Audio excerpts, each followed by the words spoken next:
This space was looking a little plain, so I decided to completely transform it with a custom built-in fireplace and shelving unit. I absolutely love how it turned out.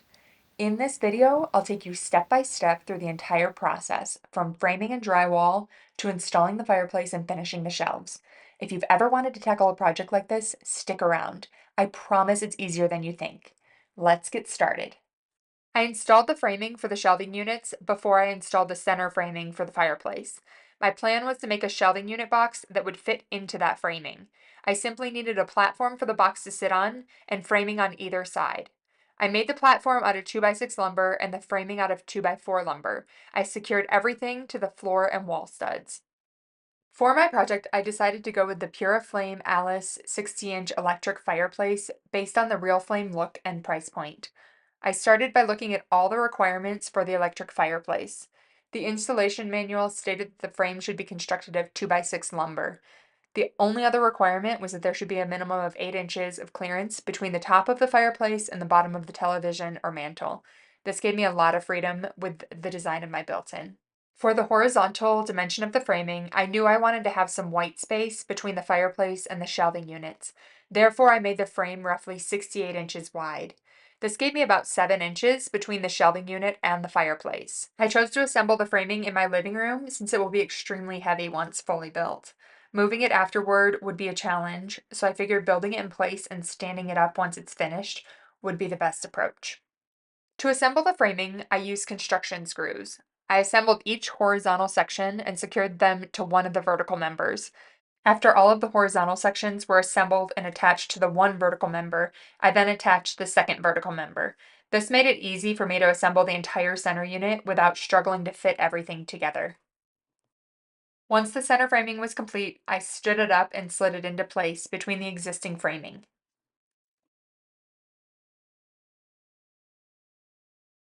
I clamped the center framing to the shelving framing to hold it in place while I checked that it was plumb and level. I leveled it using shims and secured it to both the floor and the shelving unit using construction screws.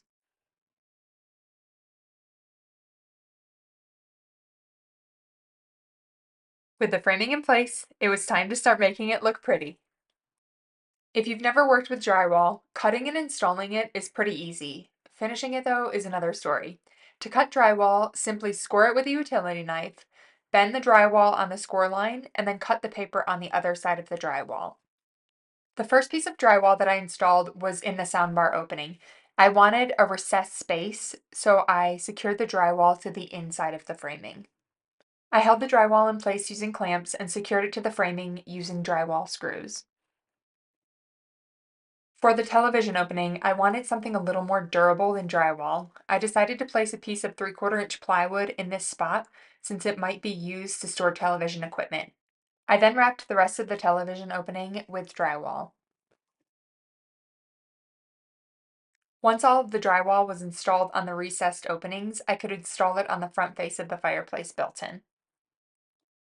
With all of the drywall installed, I was able to tape and mud the seams and screw holes. I used a composite drywall corner tape for all of the corner seams of the drywall to make them a little more durable. I applied several coats of joint compound and did a light sanding between coats. Drywall work is quite messy, especially with all of the sanding. I chose to hand sand everything, but you could use a powered sander connected to a shop vac to attempt to minimize the mess. Once the mess was cleaned up, I primed and painted the new drywall. I was eager to see how the fireplace wall looked when I was done with the drywall, so I immediately installed the television, soundbar, and fireplace. I installed the television on a mount that not only pulls out away from the wall, but it tilts from side to side, making it easy to access the back of the television. The installation of the electric fireplace was so easy. You simply plug it into the outlet, set it in the framing, and secure it to the framing with the supplied screws. It was actually pretty fun to decorate the fireplace with the fake logs and gems. For my fireplace, there's a light that will make the gems glow and look like embers.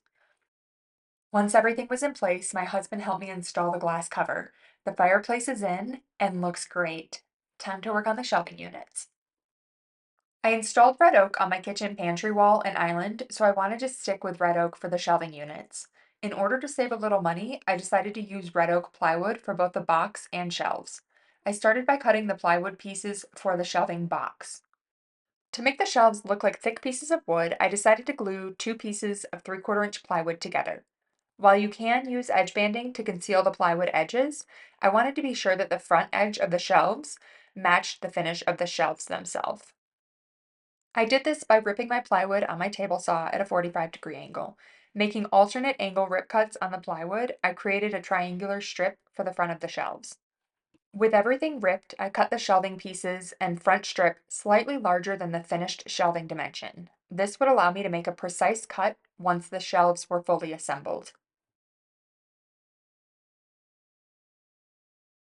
To assemble the shelves, I started by applying wood glue to one piece of plywood. I spread the wood glue using a small paint roller. I then laid the other piece of the shelf on top and aligned the 2 pieces. Using my brad nailer, I secured the 2 pieces together. Once those 2 pieces were together, I then applied wood glue to the mitered edge of the shelf and added the front strip. I again used my brad nailer to hold the front strip in place while the wood glue dried. I waited for the wood glue to cure before I made the precision cuts for the shelves. In order to minimize tear out of the plywood, I used both painter's tape and a zero clearance insert. To create the insert, I used a scrap piece of 1/4 inch paneling. I glued the panel to my miter saw with hot glue. I then made one cut in the panel with my miter saw. This zero clearance insert will better support the back of the plywood and hopefully reduce tear out. I then applied painter's tape to the ends of my shelves and carefully cut all of them down to the exact dimension. I find it hard to make perfect miter rip cuts on my table saw, so my mitered seams were not perfect. I fixed this using wood filler. I applied a natural colored wood filler to the seams and sanded them smooth before the wood filler had a chance to dry. I found that this is the best approach with wood filler. Sanding wet wood filler leaves a thin layer of sawdust on the wood filler, which gives you a better stained finish. I used my palm sander on the flat surfaces and gently sanded the corners using my sanding sponge. Just like I assembled the television framing in my living room, I decided to assemble the shelving boxes in there too. I laid out a painter's drop cloth to protect my floors from any wood glue that might seep out. I then laid all of my pieces in place. I measured and marked where I wanted the shelves to be installed on the side panels of the shelving box. This will make installing the shelves quicker. If you've never used corner clamps, they are a must for something like this. Not only do they square your pieces, they hold everything tight while you assemble them. I start by perfectly aligning my pieces in the corner clamps. Once I'm sure I have everything where I want it, I loosen one side of the clamp and apply wood glue to the end of the one panel. I then reinsert it into the corner clamp and tighten it back down. To assemble the box, I decided to screw through the side panels and into the shelves. This will hide all of the screws once the box is installed in place. In order to prevent the wood from splitting, I pre-drilled a hole before screwing the pieces together. I followed the same process for both the top and bottom panels of the box, as well as for each shelf. I find that it's easiest to assemble all pieces to one side of the box before adding the second side. Once all of the pieces were secured to the first side, it was time to add the second side. This side is a little trickier because you have to quickly align all of the pieces before the wood glue dries. In an attempt to make things easier, I tried to properly space everything first. I then applied wood glue to the ends of all of the horizontal pieces. I placed the second panel in the corner clamps and secured everything in place. I pre-drilled my holes and screwed it all together. The final piece of the shelving box was the back panel. I chose to use a thin panel that was already primed since I wanted the back panel to be white. I laid the panel on top of the box and marked where all of the shelves landed. I drew a straight line across the back of the panel. This will make it easier to secure the panel to the box by eliminating the guesswork of where to place nails. After I had all of my lines drawn, I removed the back panel. I applied an adhesive to the frame and shelves. I then laid the back panel on the shelving box, ensuring that the edges were aligned. I secured it to the frame using brad nails. Now to get the shelving boxes installed. I stood the box up, making sure there was a towel under it. I then slid the box to the opening in the wall. Since I made the opening for the shelving box approximately a 1/2 inch larger than the box itself, it easily slid into place. I didn't want to have to fight the box to get it into place. To secure the shelving box to the framing, I placed a wood shim between the two and secured the box to the framing using screws. I do wish I would have come up with a better way to secure the boxes.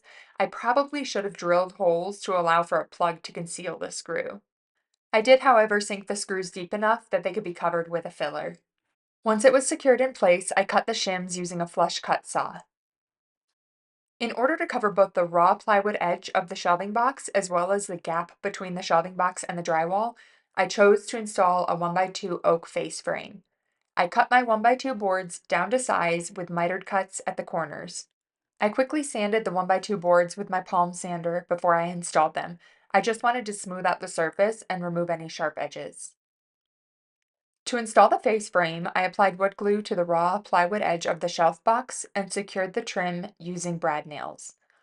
One thing I've found with trim is that I usually have a nicer finish if I don't try to perfectly align the trim with the plywood. Therefore, I cut the boards to where they would overhang into the shelving box, approximately 1/16 of an inch. After all of the trim was installed, I used wood filler to patch the nail and screw holes. I followed my usual process for wood filler and sanded it smooth before the wood filler had a chance to dry. I wiped down all of the wood with a tack cloth to remove any sanding dust. Before I got to work staining and sealing all of the wood, I applied painter's tape to the painted surface. I wanted to make as little of a mess as possible with the wood stain. I finished the oak off with my favorite water-based stain combination. I've started to apply this stain using a latex glove and baby sock. With water-based stain, I only apply one coat and make sure it looks uniform as I apply it. Once the stain was dry, I applied 2 coats of a water-based poly, making sure to do a light sanding between coats. Sanding between coats will give you that nice, smooth finish. I then removed the painter's tape from the back panel and painted it white. While I lived with it white for a while, I ultimately decided that I needed to add a little depth by painting the back panel iron ore. I love how this project turned out. It completely transformed the space and added so much character to our home. It was such a fun and easy project, yet the impact it made was incredible. I love how small changes can make such a big difference. Let me know what you think in the comments and be sure to subscribe for lots more DIY tutorials.